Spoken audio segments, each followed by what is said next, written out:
What exactly is Alzheimer's disease? Alzheimer's disease is the sixth leading cause of death that affects 5.8 million Americans, valued at $234 billion annually.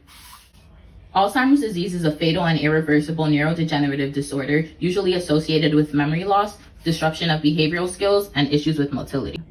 Alzheimer's has been associated with the production and deposition of the beta amyloid peptide. Beta amyloid is a smaller part to a larger protein called the amyloid precursor protein, which extends from inside brain cell outwards through passage of the fatty membranes around the cell. In a healthy brain, these peptides would break down and be eliminated, but in the brain of an Alzheimer's patient, the fragments accumulate to form insoluble plaques between nerve cells which cannot be destroyed by the body. As Alzheimer's disease progresses, the brain tissue shrinks and the cells in the hippocampus begin to degenerate, causing memory to decline. For the past year, I've been working in a research lab engaging in a study to use RNAi to knock down genes believed to be implicated in the onset or progression of Alzheimer's. This project analyzes how the knockdown of genes through RNAi can impact the lifespan and acquisition of paralysis for C. elegans with the Alzheimer's phenotype. In order to understand this process, we should familiarize ourselves with the central dogma of biology.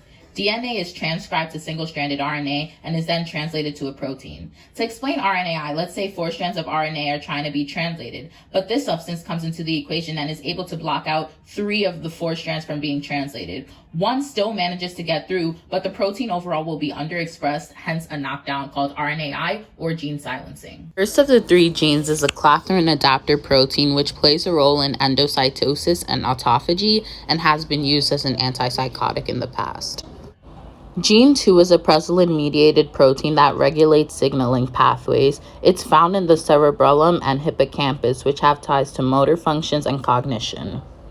The final gene is an adapter protein, which is involved in signaling transduction pathways. It's said to play a role in inflammation, muscle development, and tumor suppression. I used 2 methods of collecting data.